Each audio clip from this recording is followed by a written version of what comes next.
বিয়ের আংটি সবার কাছে মূল্যবান ও পছন্দের। বিয়েতে বা তার আগে বাগদান অনুষ্ঠানে আংটি বদলের রীতি আছে কম বেশি সব দেশেই। সাধারণত বাম হাতের অনামিকায় বিয়ের আংটি পরানো হয়। তবে এটি কি শুধুই কোনো রীতি, নাকি এর পেছনে আছে কোনো স্বাস্থ্য উপকারিতা? জানা যায়, প্রাচীন মিশরের বিয়ের আংটি বাম হাতের অনামিকায় পরানোর রীতি উদ্ভব ঘটে। Marriage custom of the world George মর্গানেসের মতে, তখনকার মানুষরা বিশ্বাস করতেন বাম হাতের অনামিকায় থাকা একটি শিরা সরাসরি হাতের সঙ্গে নাকি সংযুক্ত। এই শিরাকে বলা হতো ভেনা অ্যামেরিস, ভালোবাসার শিরা বা ভেন অব লাভ।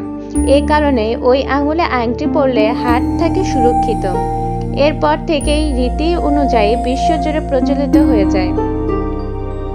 পাশাপাশি চীনের সংস্কৃতি অনুযায়ীও অনামিকায় বিয়ের আংটি পরার চল আছে, তবে তাদের বিশ্বাস আবার ভিন্ন। চীনা উপকথা অনুযায়ী প্রত্যেক আঙুলের ভিন্ন ভিন্ন তাৎপর্য আছে। বুড়ো আঙুল বাবা মায়ের প্রতিনিধিত্ব করে, তর্জনী আত্মীয় স্বজন ও ভাই বোনের, অন্যদিকে মধ্যমা নিজের ও সন্তানদের প্রতিনিধিত্ব করে, আর অনামিকা হলো জীবন সঙ্গী। এই তত্ত্বের কারণে চীনে অনামিকায় বিয়ের আংটি পরার প্রচলন ঘটে। আবার অন্যদিকে 16 শতকে বিখ্যাত ডাচ চিকিৎসক লেভিনাস লেমনিয়াস তার বইতে লেখেন, কোনো নারী তার বাম হাতের অনামিকায় আঙুলে সোনার আংটি পরলে তার হৃদয়ে এক ধরনের মৃদু আলোড়ন সৃষ্টি হয়, ফলে তার শরীর ও মন দুটোই ভালো থাকে।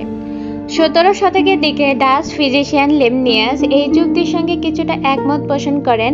তিনি কয়েকজন নারীর অনামিকায় আঙুলে চিমটি দিয়ে কিছুক্ষণের জন্য অজ্ঞান করতে সফল হয়েছিলেন। তো বন্ধুরা, আপনার শখের নারীর হৃদয়ে মৃদু আলোড়ন সৃষ্টি করতে এবং ভালোবাসায় জ্ঞানে অজ্ঞান করতে অবশ্যই বেশি বেশি করে স্বর্ণের আংটি পারচেস করুন। এবং পারচেসের ক্ষেত্রে সবচেয়ে বিশ্বস্ত আস্থার সঙ্গী আমাদের বগুড়ার হাসান জুয়েলার্স। অবশ্যই চলে আসবেন বগুড়ার হাসান জুয়েলার্সে, এবং যারা অনলাইন নিতে চাচ্ছেন স্ক্রিনে দেওয়া নাম্বারে যোগাযোগ করে নেবেন। আমাদের ঠিকানা হচ্ছে গোল্ডেন মার্কেট, খান লেন, মেরিনা রোড, বগুড়া। দেখা হবে পরবর্তী কোনো ভিডিওর সঙ্গে। ততক্ষণ সবাই ভালো থাকবেন। ভিডিওটি আপনাদের ভালো লেগেছে অবশ্যই কমেন্ট করে জানিয়ে দেবেন। ভিডিও সম্পর্কে বিস্তারিত জানতে অবশ্যই ডিসক্রিপশন বক্সটি চেক করে নেবেন। টিল দেন টেক কেয়ার, আসসালামু আলাইকুম।